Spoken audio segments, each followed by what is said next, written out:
All right. Good evening, everyone, and Boomer Sooner as well, because I am also a very nerdy person. Happy Power Rangers Day to everybody who celebrates.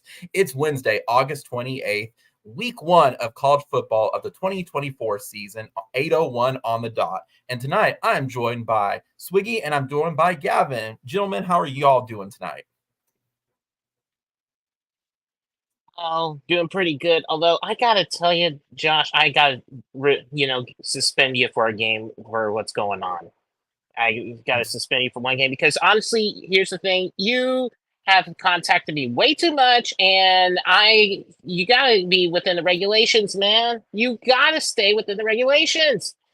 I'm sorry, man. I was texting you, hey, what's up? And I didn't realize when you text me back of new number, who dis, that was a violation. Yeah, I'm sorry. I mean, seriously, come on, you gotta know better than that, Josh. I know, right? Right. Huh? Swiggy, how are you doing, buddy? Well, obviously, Josh has forgotten the real meaning for the season. He says he says it's Power Rangers Day, but really it's the day that the beverage Brad's drink was renamed Pepsi Cola. Sure, because that's the single most important thing on this particular pop culture day. Yes, it is. Yes, it is. Sure. How It is a soon good trivia question at O'Connor's. how soon you forget how soon you forget the birth of Pepsi, and also because I'm a civil or for those Civil War nerds like me, happy second battle of Bull Run or Manassas Day, depending what side of the Mason-Dixon line you're on. That's fair. See, I can understand that. That's fair. Gavin, how are you? But swing it back real fast. Gavin, how are you doing tonight? I heard, and not really heard because I witnessed it, like through some of the recaps, that you did our boys proud and that you gave everybody a preview of what OU is going to do to Auburn here in about hopefully like a month or two at this point. You Yeah. want to share what your victory? Yeah, sure. So, and this is just gonna give me for the folks at home. Uh, crazy thing is that it all started because, and you guys know that I work at a TV station, and we have radio station partners, which are just right downstairs. I was in a break room real quick, and I was talking to one of our DJs from 98.5 The Bull, which does a lot of the top country music around for the most part. But anyway, I was telling them about the college football video game, and it turned into the whole deal where I was kind of giving them sort of reviews and stuff and sort of insight and all that. And they basically had me live on air and talk about the whole experience. But little did I had into it, and this was just all off script, to where they decided that one of the DJs wanted me to go against his co-host, and it basically turned into this whole deal to where a month later we basically had the whole setup at the Gridiron Sports Bar, and it was no match. I'm sorry, but it was just like it was an old-fashioned, taken to the woodshed beaten. Honestly, because it was like he had no reason to It be was an messing with ass me. whooping. Like Gavin, you It don't even it have was, and it Gavin, you don't even was have to so be like bad. nice about it. It was an ass whooping.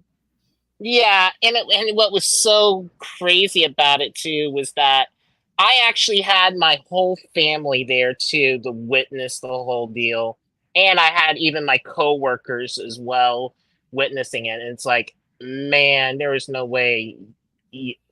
Yeah, it's like, yeah, we're not messing. They're not messing with me after that whooping, if anything. In fact, I How actually much did had you win by? I won, but I didn't get the score 74-0. 74-0 in And that's Jordan Hare with Stadium. no custom playbook or anything, correct? Like that was just select No, OU, there was select no Auburn. custom playbook. That was the actual playbooks for OU and Auburn. So I Oh, that's fantastic. basically, but here was the crazy thing about it. Like I'm not kidding you, 6 interceptions in that game, and 4 of them was by Billy Bowman.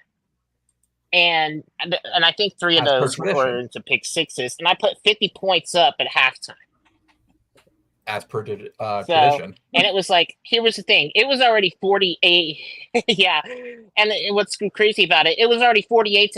And it's like, you know what? I'm going for 2. I don't care. And, I'm going to make Barry proud and go ahead and get the 50 before halftime. I was like, I am not going to take any, I was going to no prisoner holds bar for the most part.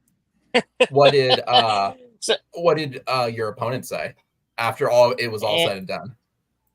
Yeah, he's still licking his wounds, honestly. He just felt embarrassed and ashamed, honestly.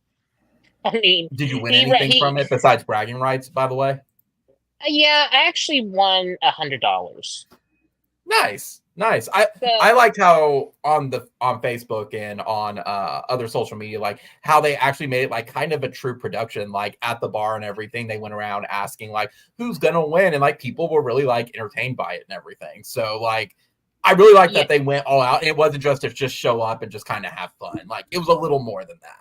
Yeah, and what was even great about it too is like I don't know, it's like it's hard to put into perspective of like the size of the monitor, because the restaurant inside in that casino at the River Spirit in Tulsa, it's completely brand new. Hasn't been open for very long. I mean, they got, food was pretty decent, pretty good and all that.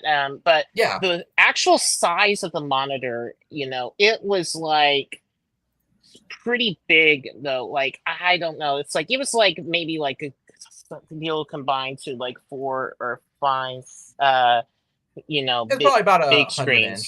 It's a projector. Yeah. So it was pretty good.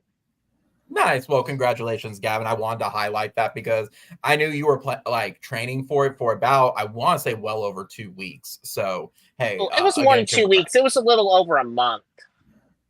I feel like your opponent didn't take you seriously enough, but no, and that's his fault. Yeah, that was part. I would say that's just partly his fault and everything. I almost feel like we need to make a tradition of it, of like having like a trophy at this point and just have the stations challenge each other. Yeah, but I do want to mention, and I want to mention out though too. So, and I mentioned this on air and everything. So the winnings and everything that I did get, which was $100, I'm gonna basically give it to a local organization out in Claremore, and it was just kind of a way to kind of help donate. So what was really good about that is that not only did they, I'm giving it to them, but they also went ahead and plugged in, so that way other people, if they want to help out, they were able to donate to that organization that same day. Yeah, and that seems like something. Conventions I attend all the time usually have a charity auction or like a charity event where they donate, and that's always fun to have. And maybe that, again, this is something that catches on in the Claremore, Tulsa area, where you get a tournament and like everybody pitches in. And it's just you win the trophy, but all the earnings or a percentage of it goes to a charity or an organization and everything. Yeah. But yeah, it was definitely worth the blast and everything. And, I hope it was something people more to the future. And I hope I get a bit more of a better opponent, honestly. That's all I can really say. It's not college football. A little over a month old. It's still learning the system, and they're probably like not as like dedicated at the moment, but you never know. Sean, how are you doing, buddy? How is your week going? We were 2 days off from kickoff. Are you finally ready to get to the games at this point and get past all the preseason talk, all the preseason like scenarios, and just get to what's on the field at this point? No, not really. Oh, okay. Well, I mean, whether you want to get there or not, we're 2 days off, so we're facing off against a world beater. I mean, we got to be scared of them. They are tied with us in the series. I mean, we got to watch out for those Temple Owls. I'm just saying. But in all seriousness, kickoffs in 2 days, guys. We face the Temple Owls, and really, I think there's not really a whole lot to, in a sense, preview for the Temple Owls. They're not a good team. They have, like, I think I read 2 starting defensive tackles as freshmen. I think the average weight of their D-line is like somewhere around like 245 pounds, give or take a pound or two. They're a light bunch. Just run the ball through them. Run the ball. Yeah. I think that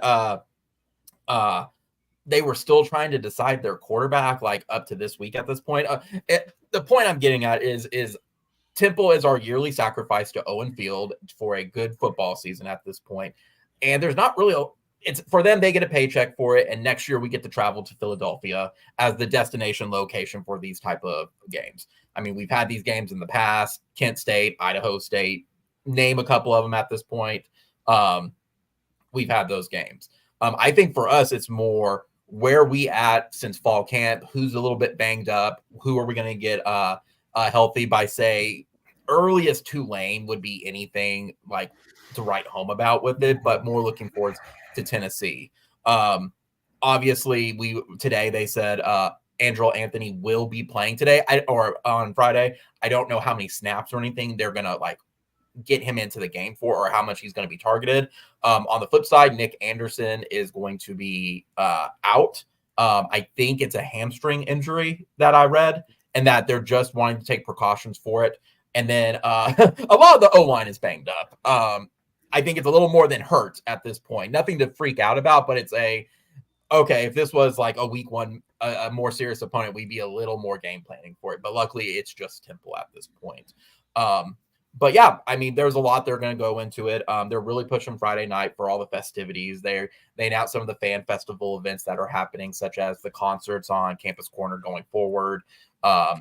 Between the third and fourth quarter, we're going to have the Toby Keith celebrations, which, I mean, I have my own opinions of that, and we'll get into the show later for that. But Sean, what thoughts do you have going into Temple at this point? Is there anything I haven't mentioned yet? Is there things you're going to be looking for from both the offense and defensive side of the ball, like stuff you can take away from this actual game? No, you pretty much covered it. We can call it here and have a good night. Yeah. I again, it's a prep game. Swiggy, what about you? Is there anything that I didn't cover? Anything that you're thinking about? Anything that you're looking forward to against Temple at this point? I mean, it's Temple, so you take what you can take. Mostly, I just want to see just good fundamentals. I mean, yeah. It's Temple. You can bully them. But I still want to see like the effort. I still want to see like at least effort and good, like at least people just doing what they should be doing. I mean, because we've had some games. I'm not saying I'm nervous about Temple, but it's occasionally. It's Utah State is a great example. Everyone always gets. There's always the chance to be surprised. But I think as long as we just play good, hard football, we should be fine. But mostly I'll be watching line play just to see how they look. Because if we struggle against Temple, that gets me a little bit nervous there. Yeah, there's no reason to look at line play in this game. It's not going to matter. It's mostly a snap count type of deal to get. I personally think people should be forced to pay $70 to watch this game at home because this was built for old school OU pay-per-view. It is. Don't speak that into existence. No. Don't give me some PTSD. No. I personally believe OU fans should be forced to pay out of pocket if you really want to watch this game.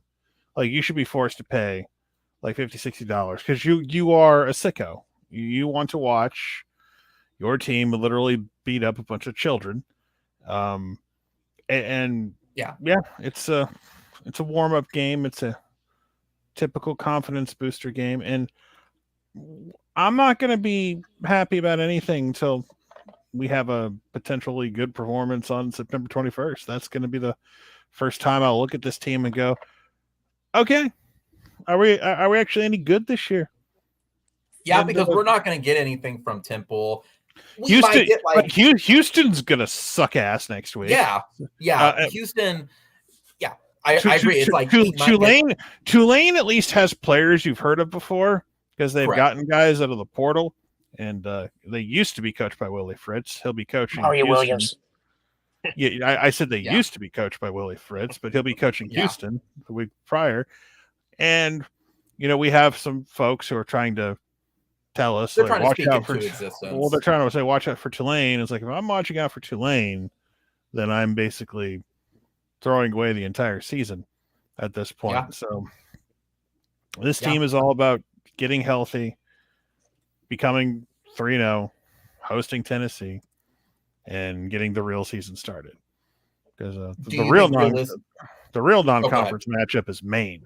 Because we gotta. They're the world beaters, man. I mean, Black Bears, you got to watch out for them. I predicted an 11-1 record with a loss to Maine. It's very important. I know, right? Burn the program if we lose to Maine. But in all seriousness, like you're right. There's not a lot we're going to get from Temple. It's going to be meaningful snaps, in my opinion, against a other opponent that's not the practice team, because our players are kind of tired facing our defense. They'll get a break not going up against our defense in practice. Like, thank God. Correct.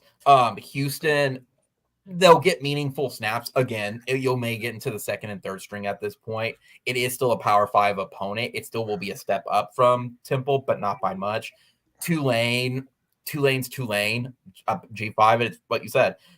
Tennessee is going to be the realistic first true test for this team and give us where's the rest of this season going at this point. Mike Tarquin, you get to go up against James Pierce one-on-one. Have fun. Yeah.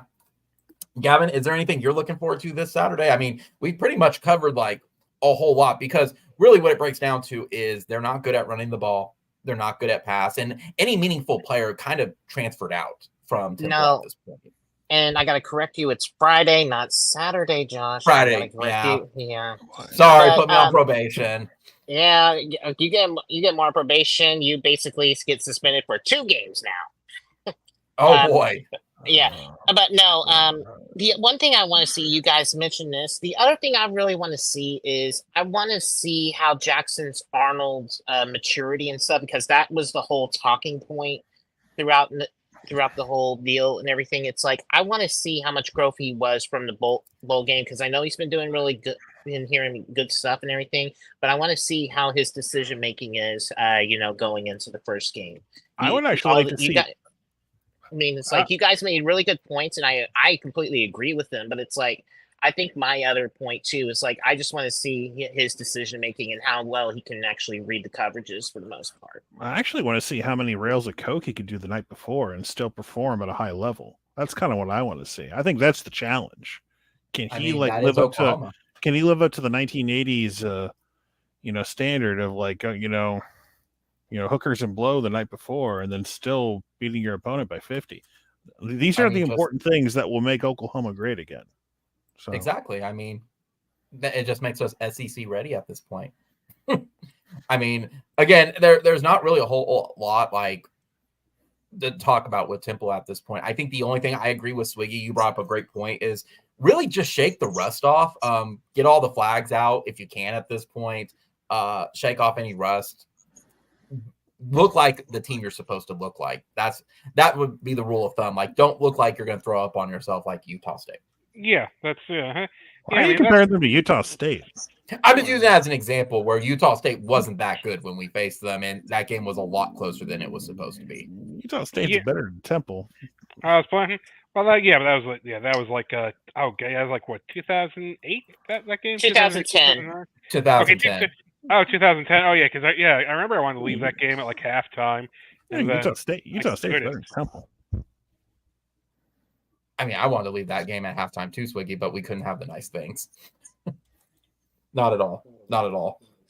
But yeah, so with the game out of the way at this point, the preview, Sean, what's your prediction for what are you going for versus Temple? What's your score? It's whatever you want it to be, Josh. I'll let you pick it. I'll let you donate the score to charity even. So it's a bajillion to 2. There you go. We'll give up a safety. We'll cover the spread. I was conservative and said they get 17 garbage time, and someone got mad at me. I'm like, I'm not saying they're going to do anything to earn those points. I'm just saying that like something stupid will happen, and they'll. I expect them to get a field goal on their own at some point, but other than that, and I mean, I expect them to score a touchdown on the 3rd and 4th string at this point. Like that's an expectation.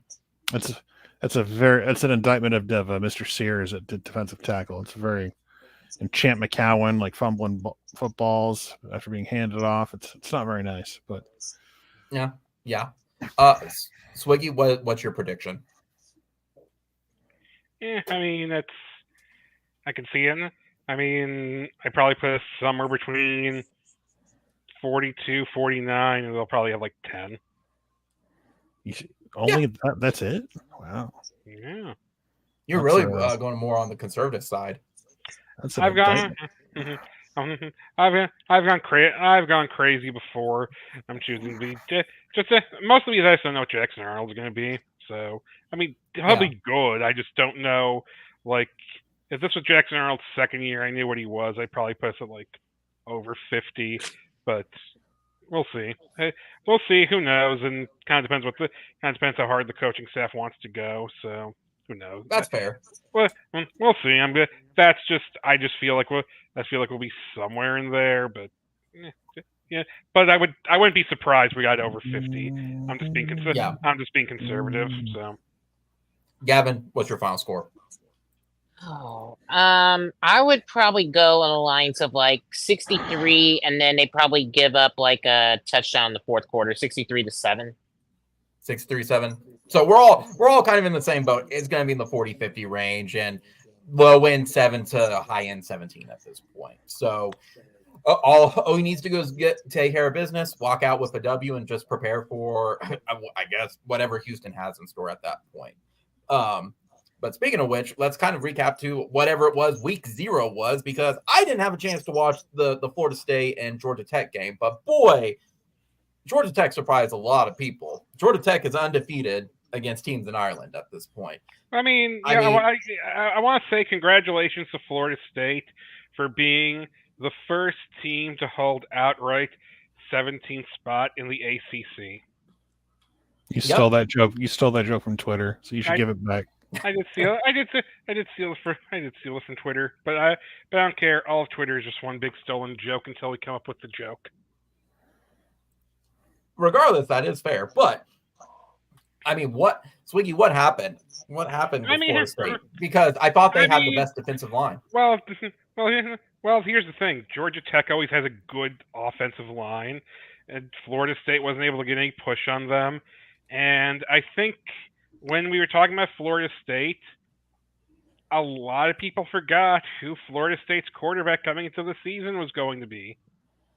Oh yeah, like naturally, just overall. Like I'm not gonna lie, I didn't realize that DJ. I'm sorry, but I can never pronounce his last name. We know who you're talking about. He cannot throw the ball downfield. No, he can't. And unfortunately, this was a case where Georgia Tech's defensive and offensive line pushed around Florida State. They kept it kind of close, but really, I mean, Florida State had 2 good drives the entire game. Their opening drive, which is always choreographed, always planned, always choreographed. That's always, to start the season. That's just where it is, and where they had to make 2 4th and 7. And they had to get 2 4th and 7s to even tie it with Georgia Tech. I mean, Georgia Tech looked like they were pushing FSU around. They looked more physical. It was not a good game. It was not a good game for Florida State at all. In theory, they shouldn't lose to Boston College, but they got the Monday night game. They're going to be the only game that day. Ooh, if they lose to Boston College, I don't. Plus, the thing is, don't discount. Also, never discount the power of motivation. When it comes to that, it's like, oh, Florida State's trying to blow up the ACC. Well, the problem, that's fun. And Florida State always has a target on their back, but when you have an off season, it's you have an off season. You come in and I mean, Florida State lost was it 10 starters from last year? Yeah. It was a lot. It was about 10 starters from last season. Yeah, I mean, they lost their quarterback. They lost Coleman. I still think they're going to be. I still think Florida State will recover and be better. But if they can't throw the ball downfield, it's going to be a long season for them. Yeah, I agree. Gavin, I guess for me, it was watching the recap of the Florida State game was they did what Army did. They kind of just sat on the ball the entire time and just waited it out. They really just didn't let Florida State get any groove, period. No, they just didn't get into any sort of groove whatsoever. I mean, it's like how I've always said, even, going back to last season, it always starts in the trenches. And if you're not, the better team in the trenches, you're just not going to win the game, period. Yeah. I mean, that Swiggy's pretty much spot on at that point. The other thing too, it's like the quarterback choice and everything, even though they got DJ out of the portal, and he was and I do not mean to rag on this man, but I have to. He was a 5. No, he was rated as a 5-star, and he went going from Clemson, then to like Oregon State, and then went back east to Florida State. So it's like he's just been all over, and he's just not proven himself to everything. And I just really have a hard time really getting into the hype within all for DJ more than anything. It's just hard for me to really get behind that choice, honestly. Yeah. I don't disagree with you. I mean, that's the secret. Honestly, Swiggy, if Florida State loses next week, you have to start wondering about Norvell's seat at that point. You really do. Like, is he going to make it to the end of the season? I don't know if it would be very fun. Let me just say this, Gavin, and I'll let you go. It would be very funny to go from, we're afraid Bam is going to take away Norvell, and we're going to do everything we can to keep him, to fire Mike Norvell by Labor Day. Look, they're good. They should beat Boston College, but the game's not going to be in Ireland. It's in Tallahassee. But this is Boston College has had all. This is Boston College's first game. This is their off-season prep game. I don't think they're good enough to do it, because I think Florida State should be able to get. Florida State should be able to get enough of a push on Boston College that they don't need to. They don't need to toss it. They don't need to kill them downfield. They can just push them around and run it. We'll see, though. We will see. Yeah. But the other point too is that like you mentioned about with Norvell, but it's like, and look, last year you had some sort of magical year and all that. Of course, you kind of feel like you got snubbed and everything after your quarterback, of course, getting injured, of course, which that's no control over too. But it's like I just really would have a hard time to see him kind of going down the firing Mike Norvell at this point. It's like, look, you losing to Georgia, which was like a non-meaningful game at that point. And Georgia just beat their ass more than anything. But I just really have a hard time. Now, it's like if you start going down 4 or 5 games, maybe I would definitely say it might get fire started, but that would be the only point, so it's kind of where you're wondering if it's going to be a rebuild at this point. It might be.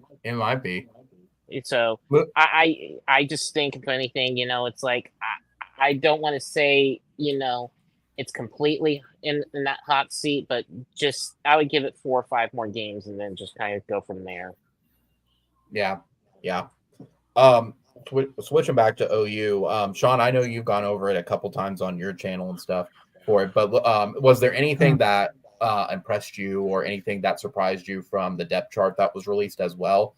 Was there anything that, like, besides obviously Jaden Jackson being the starter, like that's a big deal. I think I saw the Twitter stat that this is the first freshman starter on defensive side since Tommy Harris. I mean, you said it all right there. So, But besides Jane, though, what was there anything else that really that had you like really analyzing depth chart? Are you taking the week 1 depth chart seriously moving forward, or is it going to be more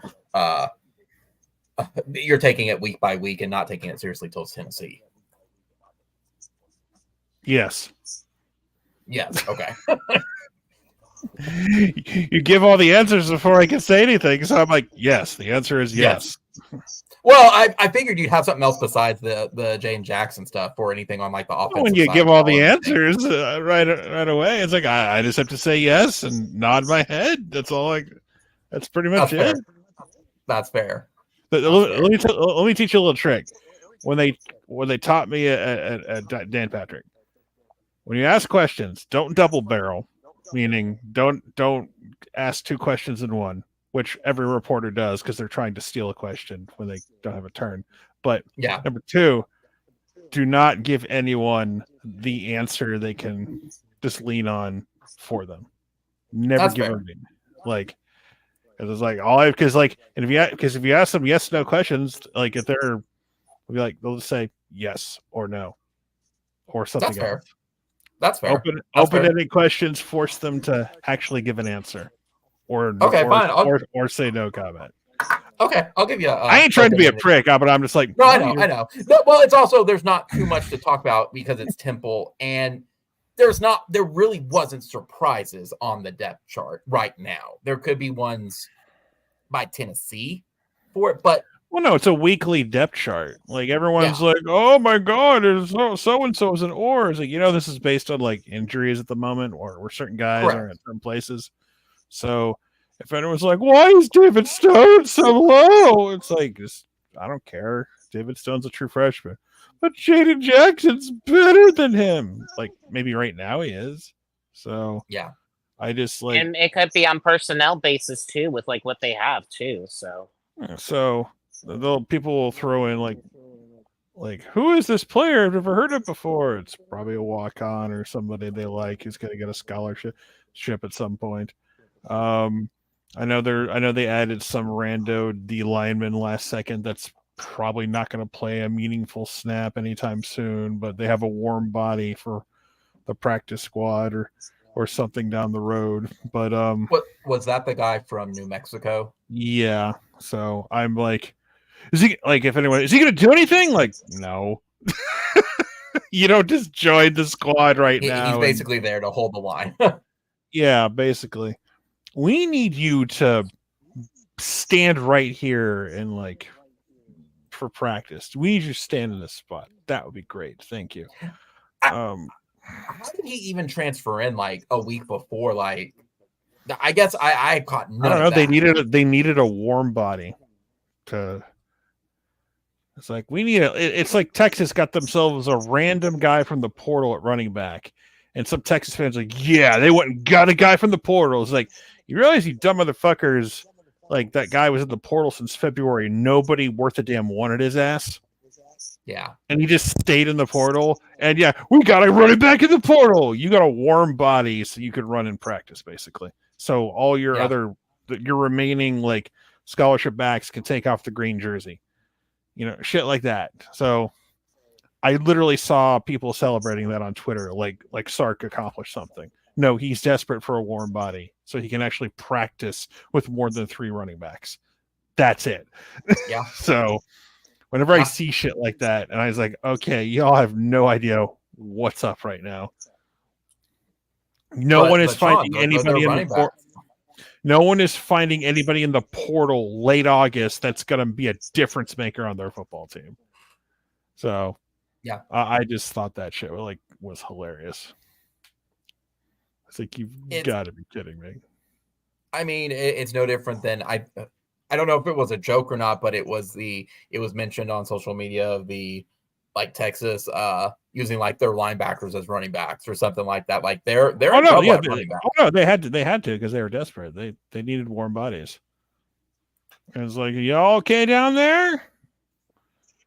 Like I told my uncle called me up today just to chat about OU football, and he was like, he's trying to figure out what games we're probably going to lose, not in a negative tone. We're just realistic. I said, we were going down the list of games. Like I told him Texas is a fraud. I was like, so you don't worry about Texas. Like, really? You think so? Oh yeah, they lost this guy. I guess Quinn can't stay healthy. He can't throw the ball down the field, and they're all depending on their new skill guys to do shit. Some of them might be good. Like Texas is elite at like 3 things: quarterback, wide receiver, and corner. I'll give them. They have elite depth at those positions. Other than that, yeah, you don't want to start losing offensive linemen for any reason. Your D line is like interior is trash. Your pass rushers you think are good. Like they get to celebrate their group of 5 transfer pass rusher, and we don't apparently. We got Trey Moore. He got 11 sacks to play at UTSA. Yeah, against trash teams. Yeah. So I'm sure he's good. Don't get me wrong, but we got Caden Woolard from Miami of Ohio who got a bunch of sacks. He played against trash teams. So again, like, no one's talking about him. Trey Moore led the nation. He was an All-American. It's like, okay. It's like that is he going to single-handedly like fix your D-line? Nope. So again, just the silliness is going to keep going for the next few weeks. Yeah. I mean, it's what I've been saying for a while of I'm ready to get to the games now because some of the hot takes are starting to get a little even more ridiculous than usual at this point. Of like, here's the thing: Texas should win that game in Ann Arbor a week from Saturday. You say that with air quotes, though. No, should. No. Like I genuinely believe they should win. I'm not saying this as like, haha. What I'm really saying is I think they're going to lose. No, I genuinely believe Texas will win that game. If they don't, to me, it's a giant red flag. Now, I think the Michigan defense is really, really good still. However, as many people out for them. Like because of graduation. Well, no, I'm talking about the other side of the football is the problem for Michigan. They don't have a quarterback, literally, that they think is worth a damn. Good. Yeah. Like they like the orgy guy or whatever. He's like a single read type dude who can run the ball or whatever. And the backup to him is like a walk-on or some shit. Like I don't know where the elite quarterbacks for Michigan are. Because since JJ left, it's like this seems concerning to me. You should have someone better, like behind JJ McCarthy, right? No? All right. No. So Texas, in theory, should walk in there and win that game. If they don't, I think that's a problem. Because, it's going to come down to the Texas offense and the Michigan defense is going to decide that football game. Because the other way around, I mean, it'll be like a clown show as far as I'm concerned. If Texas loses it, is that complete meltdown already for the season at this point? Oh, there'll be people calling for Arch on their message boards. Now, they already are. If Texas goes down 7-0, their season's not over by any stretch. But all of a sudden, those games you thought were just like your schedule being so easy, you start going. You got guys like Jeff Ketchum who's talking about how playing OU, Texas by double digits. That should, without question. I'm like, motherfucker, I hope you're ready for another rude awakening. Because he's telling his fucking his little minions, his little goobers who will listen, is like, double digit win. Texas should win. It's like, bitch. If you think you're going to walk into Dallas and win by double digits, I don't know what games you've been watching lately in that series. Everyone just likes to forget that we beat Texas last year. Well, sure they do, but it's not even take. It's not even just last year. It's like, what has the program giving you the benefit of the doubt? They're going to walk into Dallas and win double digits. They beat us 49-0, Sean, in 2022. That's why. Yeah, we literally we were the headless fucking horsemen in that game. And for whatever reason, and I'm still baffled by this, that they like pumped their chest on that. I'm like, guys, congrats, you beat us. You didn't even hit 50, and you should have hit at least 50. Like, you beat a quadriplegic who literally had no limbs. Congratulations. Yeah, I'm like, my dudes, like, if I was on your side of the ball, oh, we were being kind. No, run the score up. Like, make it 80-90. Make it hurt. Like, I'm a little disappointed they didn't hit 50, but that's here and there at that point. But that's copyrighted. That's copyrighted. So it's more fun to ruin someone's season. Yeah. I don't think it's. I don't. I think it's fun to like not only ruin someone's season, but have a great season of your own. I mean, well, that too. Well, ruining someone's season. That's what Aggies do. What the Aggies have that shit. They'll believe me. They'll have the ability to do that this year. Ruin someone's year. But it's like I like to have a good season of my own. But here's my question, Sean, with Ketchum. It's a legitimate question. I'm not being other than the fact he looks like Vincent D'Onofrio on estrogen. Sure. Does he genuinely believe what he's saying on Texas, or is he just doing that to appease his? He's a used car salesman. Okay. He's a used car salesman. He's he's constantly trying to sell you these like grandiose like storylines and conjecture about what what's wrong with Texas, if anything's wrong with Texas.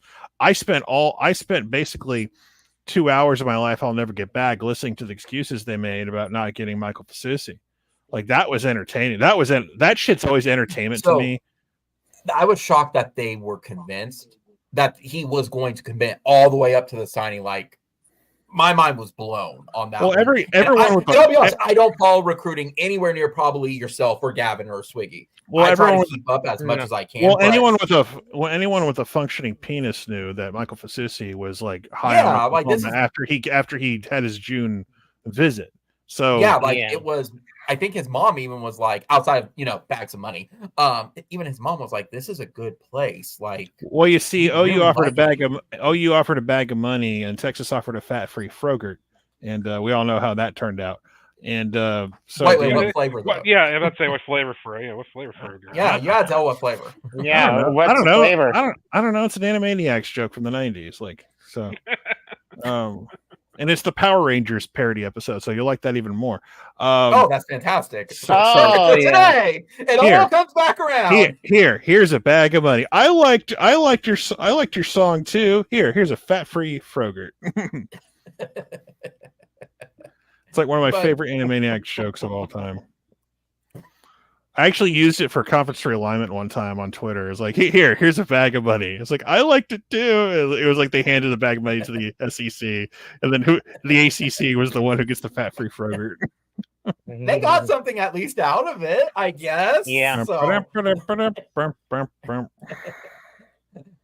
night, everybody. But no, I was just curious on it because I was shocked that they seriously thought like, oh, there was going to be like, they could pull like Texas A&M where in the last hour they were going to throw a bag. Like, I feel like with all the NIL stuff at this point, it's pretty well established. Like, you're not going to be able to swoop in nearly as Brent wins over.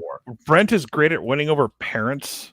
So like, he finds guys who are like, not obviously everyone's getting a bag. Let's be real. But he finds the guys who are like, you're going to get money and this too. We may not necessarily give you the most, but we'll try to give you the best we can. But we're also going to give you this, and win over your parents. And so, like Texas people will tell you on like the day they lost Fasusi, well, NIL is a problem because all the big money donors aren't. When we won the Big 12 and went to the playoff, that just wasn't good enough. They didn't open up their wallets magically like we all thought they would. And then a week later, they get Jonah Williams, and all of a sudden, all is right with the world. All of a sudden, it's like, wait. So it's like Jonah both ways. Yeah. So they want to say, oh, things are right now. Well, you paid money for Jonah fucking Williams, and Jonah fucking Williams is a situation where the dude's kind of weird, where he allegedly gets pissy. He allegedly got pissy for people putting in predictions for him to go to OU earlier in the year, and he was like, "Oh, predictions!" And it's like he tried to pull the same shit, and people did it for Texas. He still acted like a little bitch on Twitter over predictions, but you still picked Texas, kid. So I don't know, like if you're bitching about predictions in like April. You were never coming here to begin with. And so I'm not going to be upset. Like, are you upset over Jonah Williams? No. I'm not upset over Jonah Williams. Like, he was never going to come here if he was going to be a bitch on Twitter about, predictions. Like, fuck him. Let him go to Texas. He's probably going to play baseball anyway. And if he plays football, so be it. Like, I'm not going to lose sleep over it.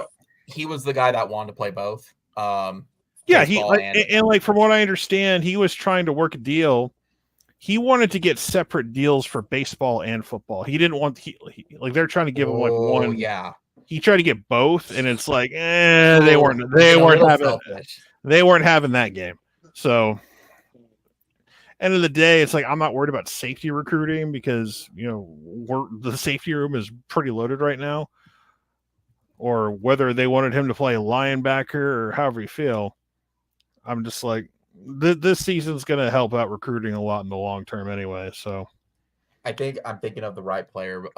Correct. Christian Jones, come on down.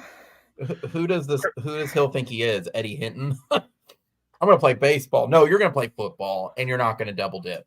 By the way, if you're Kelvin Sampson right now, you're going insane. Well, no. If you're Kelvin Sampson right now, and you're hearing specifically about Oklahoma and DeMarco Murray with his 1-game suspension for just like talking to kids on cell phones, you have to be losing your fucking mind in the retroactively. Like, what the fuck? My career at Oklahoma came to an end because of fucking cell phones, and now this motherfucker gets like a 1-game suspension. It's like, are you fucking kidding me? That's if I was Kelvin Sampson and saw that shit, you gotta be fucking kidding me. I mean, no different than I've cracked the joke. T-Boone would be rolling in his grave about paying players at this point. Like, yeah, Kelvin was just ahead of the time at this point, I guess. But I mean, now it's like, well, times change, dude. Well, sure, but it's like, I mean, wait, why do you get in trouble again? Fucking cell phone. Like, are you fucking kidding me? I mean, here's the other thing too. It's like, do we really want to take the NCAA at a certain value at this point? Because they're almost like a dead man at this point. Well, yeah, but they're gonna try to take some people down. They're trying to take down Michigan on their way out at the very least. Yeah, it's like but the problem is, does the NCAA have its own merit right now? Because I don't know what merit has to do with anything, but they have evidence against Michigan. It's not really merit, but it's like I just don't think they just have like the weight, like they have back in the day. Is what I'm saying. Well, they have some weight right now. They still have the power to do shit, regardless of how you feel about that. So. That's why, like, you got Ward Manuel at Michigan, like, today making statements and slowly trying to walk back some fucking arrogance from the previous head coach because, like, Michigan did not want to cooperate. And I got people on Twitter who are, like, who don't understand that what Michigan did was fucked up to some extent. It's like what people... Because people think it was just a hamburger. I'm like, it's more than that. I'm not talking about the hamburger. The hamburger's a whole... No, I'm talking about the sign.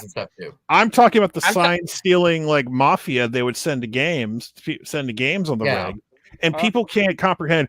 Oh, everyone does this. No, everyone does not do this. Like I got this dude's like Brent says he does this. No, what Brent does is that he fucking takes actual game footage, TV footage, or whatever footage he can get on his own time and try to break down plays with signs given on the sideline. That's what he does. Fair game. And guess what? You know where that came to a big advantage. You know where that showcased more than anything.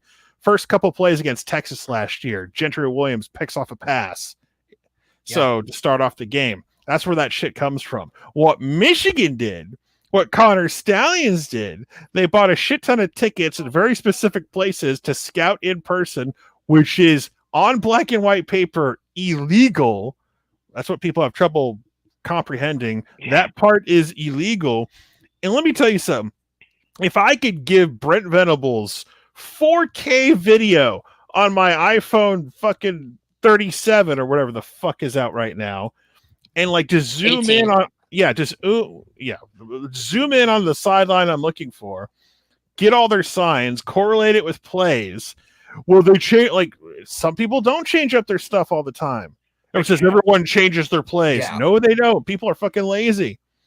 And so you get that shit You on time. You can't every week. You just can't every week. Yeah. You can't do that shit every week. But- and then guess what? That's a huge fucking advantage. And that's been going on for 3 years. And you got people like Joel Klatt who are trying to it's that national title's not tainted. Fuck you, Klatt. Yes, it is. It very much is. Oh, All Michigan did was, and they did the smart thing. They just because no one wanted to take responsibility for it. Yeah. They just delay. Oh, we won.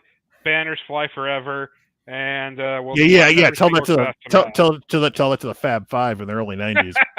Yeah. Those banners are rolled up in a storage closet somewhere. Point is, Okay. Point is, I mean, Michigan did what they should have done. Assuming I'm evil and I have no morals, yeah, I mean that's what I mean. They did. I mean, they did what I would tell them to do the exact same thing. Just delay and hope everything works out somehow later on. Well, no, I think that was their plan. They were trying to delay and hope the NCAA would be dead by now. But I got bad news for them that, because they got I got the notice of allegations, and when that notice of allegations where they have to make a response, or It's the week of the Ohio State game. So everyone who thinks the NCAA, listen, they made this personal. You're goddamn right they made it personal because Jim Harbaugh spit in their face over and over again publicly. Yeah. And they're tired of that shit. So if you want to call it a witch hunt, it is because Jim Harbaugh made it a witch hunt. He said, fuck you, and they're going to take it out on his alma mater. Like people say, well, they can't do anything to Harbaugh. Well, they don't give a shit about Harbaugh. It's not about Harbaugh. It's about fucking over Michigan. And guess what? They probably will if they can. And we'll see how allegedly everything's on the table for vacating shit, which you could take it with a grain of salt, whatever that means. But Michigan fans don't want shit vacated. Nobody wants shit vacated because no matter how much they publicly say it doesn't matter, they still care. You don't want your shit vacated. You don't want an asterisk next to your name. You don't want the world looking at your shit like, it was taken away. That's why it matters that Reggie Bush has his Heisman back. They got the Heisman House commercials with putting his portrait back up. That shit matters to people. So you can. How many years did you say? Well, Reggie Bush still won the Heisman. Yeah, but he doesn't have it in his possession. You can't really publicly say it at USC. Well, guess what? They can now because, however you feel about it, cooler heads prevailed or whatever it may be. And this whole shit with Michigan, it's entertaining to me that people think. There's this idea that Michigan fans think, only Ohio State and Michigan State people give a shit about this. And I'm like, brother, I got news for you. There's a lot of fans across the country who think it's bullshit and they don't respect your title. They don't care that you still went into the playoff and won. Nobody gives a shit because they just the past 3 years you've been doing this shit. What a coincidence. You were really sucking back then. And all of a sudden you started cheating really hard and then you got good again. Oh, what a shock. The correlation's there. I mean, here's a dumb take from me. Did Michigan do what we all would have done? Just all right, NCAA, with how stupid you've been with everything, come with us with a warrant, and then we'll start handing stuff over. Did they really do anything? No, you don't get. Wouldn't have done before? You don't get a notice of allegations if they don't have the proof. Yeah. You don't get the NOA unless they have their ducks in a row. Mm-hmm. So, but for Michigan, do they? I mean, they care, but are they going to care? Of course, they care. Yeah, they're not going to take away the natty. Yeah, they can. They could. You can't take away people's memories, but they can take away the natty. Absolutely, they can. Mm-hmm. I mean, all of that shit's on the table. Now, will it come down to that? Probably not. If we're being honest, how would? And honestly, too, how would they take it away when the NCAA doesn't do postseason? They just no, but it's about your eligibility. They control your eligibility for those games. They don't control the playoff or any of that stuff, but they do control whether you are eligible to play in those games. And if they determine that you were not eligible because you cheated, you could vacate those titles, and those still get taken away. So you still have to give back trophies. You still have to take down banners. You still have to do those things. So just because they don't run the playoff doesn't mean that they can't take away them publicly acknowledging that they won those things, and that's going to matter to people. Yeah, because they can't. Yeah. I mean, Yeah, do you think Michigan would even listen at that point and just say, "Take us to court. We're not going to give us stuff up"? First of all, prideful Michigan. First of all, you're a willful member of the NCAA. You are a part of an organization that allows you to do what you're doing. Yeah. So again, like going to court or whatever, it's not going to do anything. None of that's going to happen. There is an agreement on certain things. You can't just say, "Yeah, we're still champions." Guess what? You will be, if you do that shit. All right, you are disqualified for every single game you play with those banners up with everything. They'll just say you're fucking disqualified and award wins to other teams. They can do that shit. Do you think though that would be the domino effect? It's not gonna come down to that, Josh. That's the point I'm trying to make. Right. You're creating this weird you're creating this like huge what if. It's never gonna happen. It's like that's fair. Okay. That's fair. Okay, that's fair. Yeah, I mean, what I predict is going to happen. They'll have enough to say, yeah, they probably did this and punish them. But they'll stop just short of taking anything away, which will make pretty much no one happy. No, I really do believe some shit's getting taken away because they're out for blood, and the whole Harbaugh thing really pissed them off. And even if the NCAA doesn't exist in 5 years, it don't matter. It really doesn't. So. It's just there's no program probably more like if we make a list of the most arrogant programs, like Michigan's near the top of the list all time. It's like Texas is on there, Notre Dame, Michigan. Like Notre Dame for sure. I mean, they literally had Connor Stallions on the CMU sideline, like. Yeah, and in that stupid documentary, he's like, is that me? Like, fuck you, dude. First off, that wasn't a documentary. I want to just say this here. That's PR. It was. Untold. If you watch Netflix's Untold, it's PR. The Johnny Manziel thing, pure PR. Oh, all the Netflix sports stuff is garbage. Because it's like the Urban Meyer stuff where it was all, let's forgive Urban Meyer. No, fuck Urban Meyer. The thing is, here's the thing. If anyone accused of anything goes along with it, it's PR. The only good documentaries on that are quote unquote unauthorized. So Untold is trash. Don't listen to it. It was just PR for Stallions, and just like it was PR for Manziel. It's them trying to get ahead of the stuff that's going to come from the NCAA. That's what speed up the process. I think I've only caught bits and pieces of it. I'm going to be upfront. I have not sat and fully watched it, but the impression I got even from Stallions is like, dude, you have mental health problems. Like, this is not. Oh yeah, he's fucking psycho. He's a fucking psycho. Yeah, he's a Michigan man, and he will do anything for the Shield. I cried watching it. It's like if my child made a manifesto, dude. If your child made a manifesto, he's probably a fucking school shooter just waiting to happen. Show us the manifesto. Anyway, but no, when I'm like, dude, that like I have ADHD. I know I do. You're making me look normal. Like, holy schmoly. Like, his obsession with like the plays, I'm like, that's borderline like addiction at that point. What is wrong? That is like, this was wild. The thing is, I knew I knew people like that when I lived in Ohio, and I still know people like that from Ohio. The only difference is they're not associated with Ohio State at all.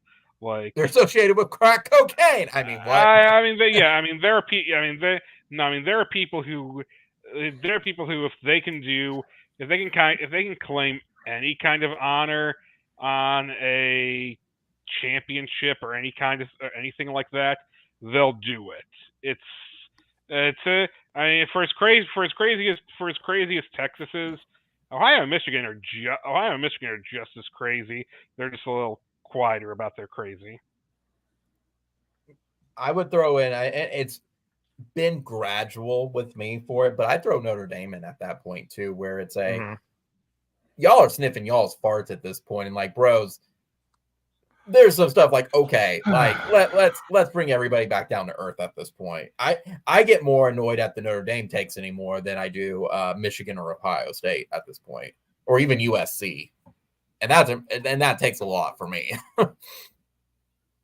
But no, I was just thinking about the Connor thing because, like you said, Swiggy, it was PR. It's getting ahead of it. So, well, the NCAA did it. You already predetermined what you were going to think for it. Well, no, not really. It's just wild that it made it that far, but yeah. Anyway, what do you think about Gavin? Something I was kind of wanted to bring up because with all this sign stuff and everything else, though, too.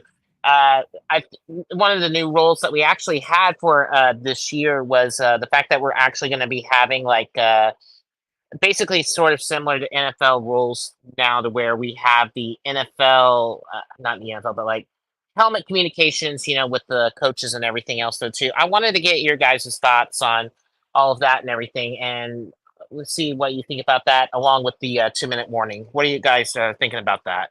Well, first off, it's not 2-minute warning. It's I think they call it 2-minute timeout, whatever the hell it is. It's 2-minute timeout. No, no, because it was a warning. Well, no, I mean, just random fun fact I learned about it is NFL calls it 2-minute warning because back when they started, the only people who knew the time were the officials. So that I'm sure that was a fun way to play the game. I mean, as far as it goes, I don't like it. I think it breaks up things a little bit too much. I guess they're kind of, but hey, it's a way to sell more ads, and you give people and you basically give whoever has the ball a fourth timeout. So whatever. Yeah. It's whatever. It's just gonna turn into NFL strategy. It's going to be a weird college hybrid NFL strategy. I don't like it. I thought last year's rules were fine, although I definitely liked year before. Although I definitely liked the rules when I went to school. But that's just an old man yelling at cloud at this point. So it's fine. It's whatever. I'll get used to it. The game will always evolve, essentially. So it's like, are we surprised that with the concussions and everything, which to me, the biggest one with like the Connor Stallion with the sign stealing, we're finally getting the helmet communications. And that's, to me, going to look worse and worse as time goes on. It's the same thing with the concussions. Like, we're going to look back maybe 20 years ago. Yeah, that was probably the right decision for it. We may not have agreed with it. It takes some of the excitement out, but for safety of players and stuff, maybe. Again, 20 years down the road at this point. But yeah, my personal, I'm indifferent on it, to be honest. With all the rule changes that have always happened at this point, I'm like, 2-minute warnings. Like, I think the only one I don't like really is, and I know it was last year, is you don't stop the clock on first down. I think really that's the only one that I don't like. I think that should, and I think that what differentiated college from NFL, but that's me. Yeah, I mean, that's where I was with you. Well, the problem with last year is that they didn't add the 2-minute warning until this year, which it's like, if you're going to do that shit, you need the 2-minute warning in order for that shit to make sense. So, which I don't know who I have to fucking sue who decided we're going to call the 2-minute timeout like you're some fucking junior executive in a room raised his hand. I blame the NFL, honestly, because I think it might be a trademark deal. It's not. It's not. I double checked that shit. It is not. Okay. Believe me, because I first thought that too. I was like, no, it is not. So, yeah. But then again, the NFL can sue you over having the Super Bowl party. Yeah, but they're not calling anything the Super Bowl in college. It's a term for like, what you gonna sue? What are you gonna sue for the first down next? A coin toss? Don't tempt me. Don't tempt me. Gonna get those cease and desist, just like Disney. You can't call it a turnover on downs. You have to call it an exchange after play. Or what are you gonna do? No, nothing. None of that shit. All right. Because they legit don't care. Yeah. Go ahead. Anyone who says that bullshit, it's like, I demand a fucking investigation. I want to know what fucking suit said, let's call it this instead. I want answers.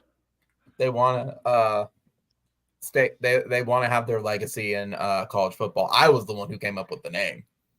Oh, so I can stuff you in a fucking garbage can.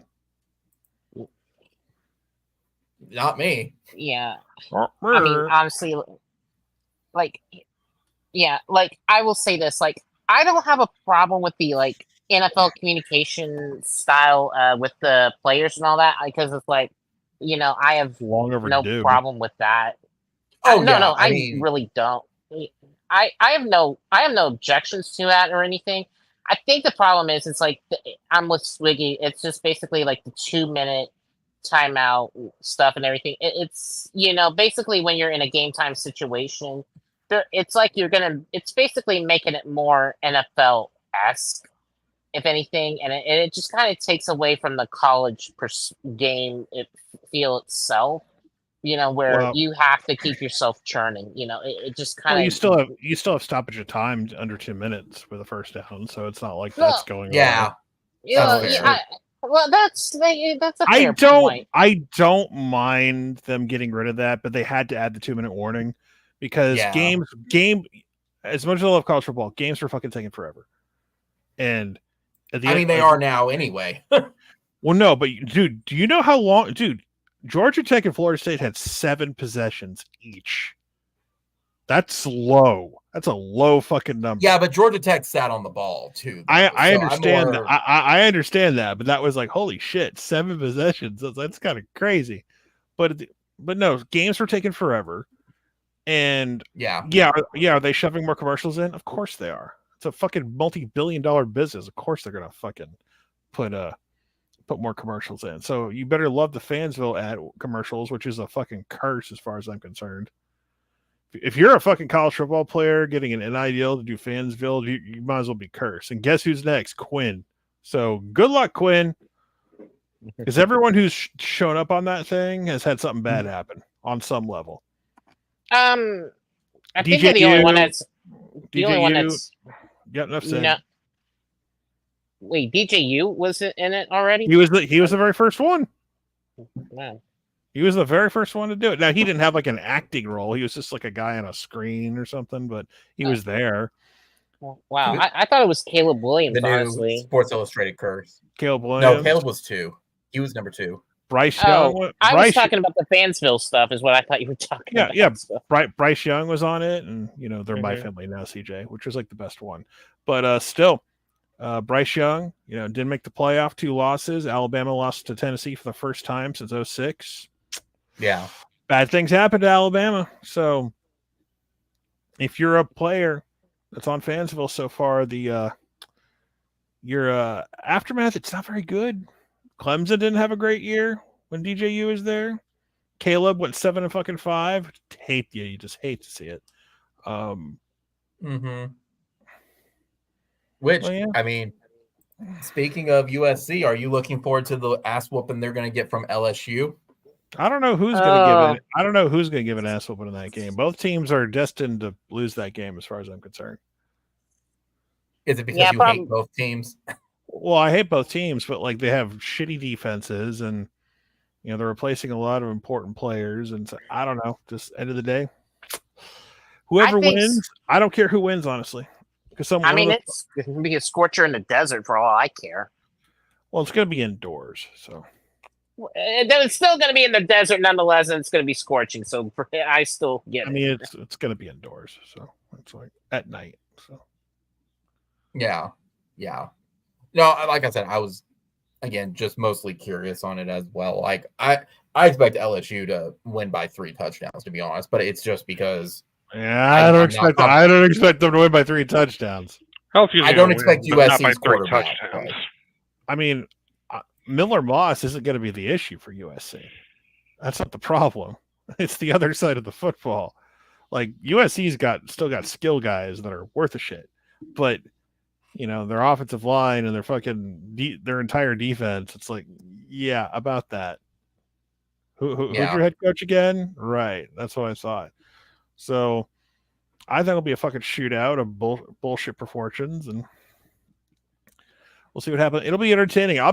like people are like, are you rooting for USC to lose? I mean, it'd be great if they did, but I'm not going to sit here and be. It's like whoever loses loses. I don't care.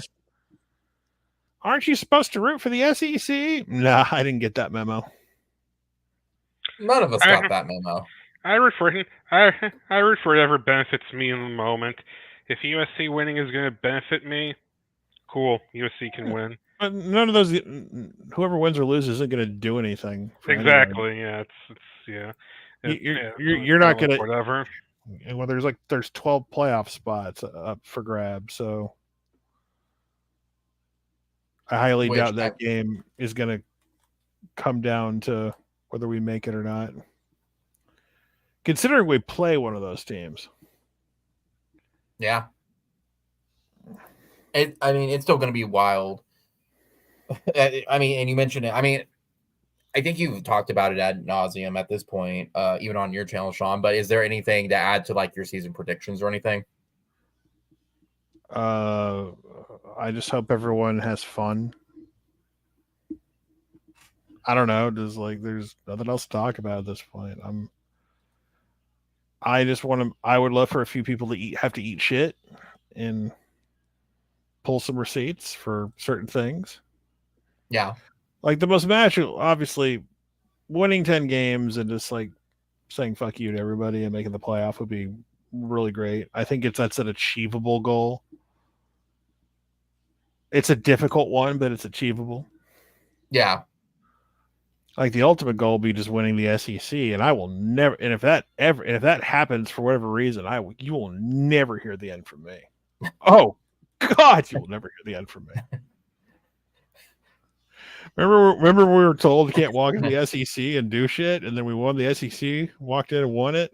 Oh, hilarious! And A&M would still cry because they did not do that themselves. Well, they had the opportunity to not lose to either Florida or LSU. And so, I mean, they had a 10-year head start, and well, we see where they're at now. No, I was just mostly curious if you had anything. Swiggy, do you have any season prediction stuff to throw in? Because I think everyone's kind of on the same page. But what do you have any other kind of stuff you haven't really heard? College football is going to be exciting. There are going to be great finishes, and realignment talk will not stop. Only thing this week, I'm calling it. I'm probably gonna eat it on this one. But my upset special of the week is West Virginia over Penn State. That's not a far cry, honestly. Yeah, it's in West Virginia. I don't know. I think Penn State's offense looked really tragic last year. Penn State will find a way to. Everyone says Penn State would have made the 12-team playoff all these years. If anyone can figure out a way to fuck that up, it's Penn State. Penn State. Yes. So that's my. I really like West Virginia.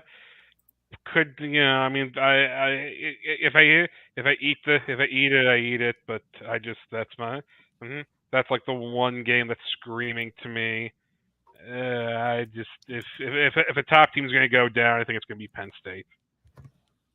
Mine, I think I'm wrong too, but I have a feeling, and I don't know.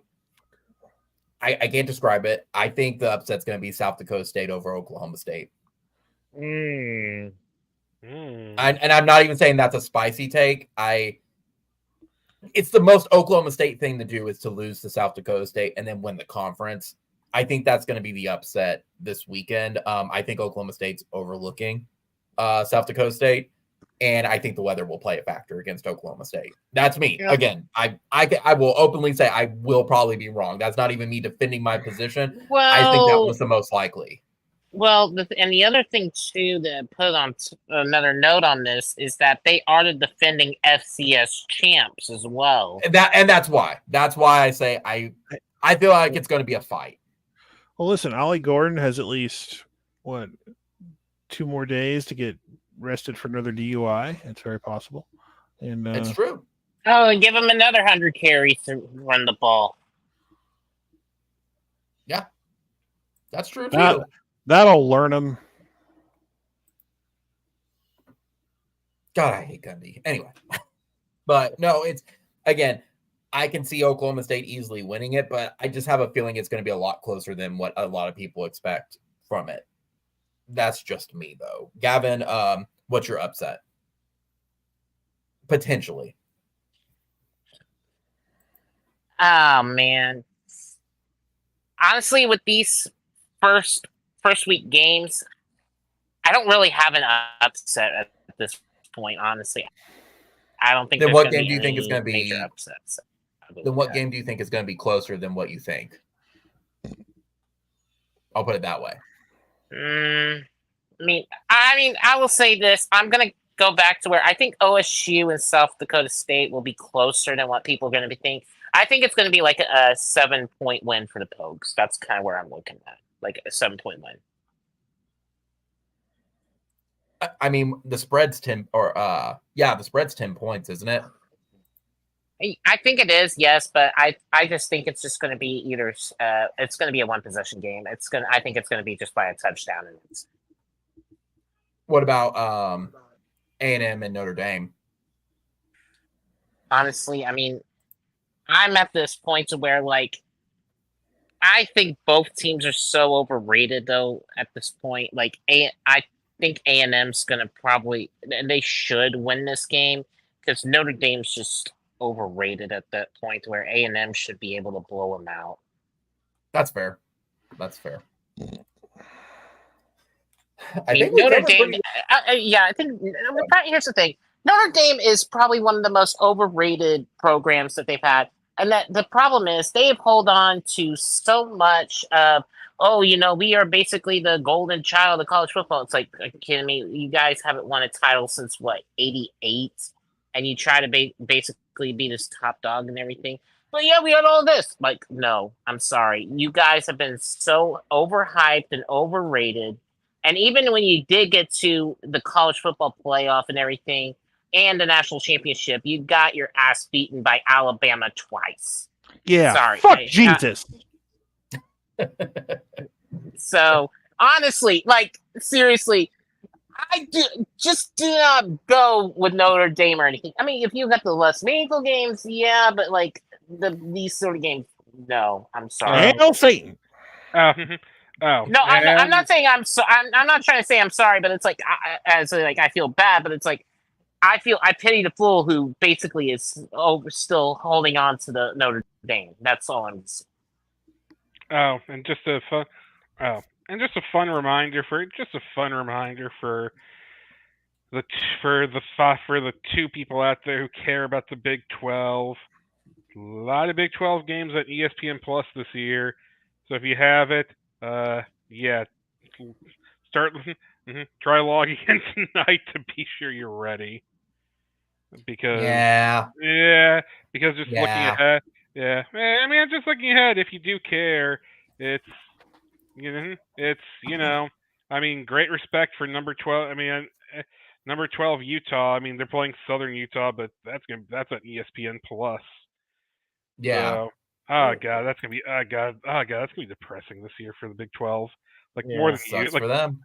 More than usual, and more than usual because God, they're gonna be some.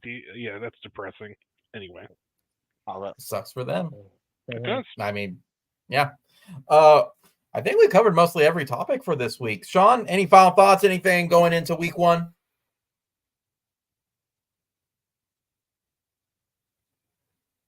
I'm going to take that as a no. Swiggy, any final thoughts? Anything as we head into our game against Temple? Just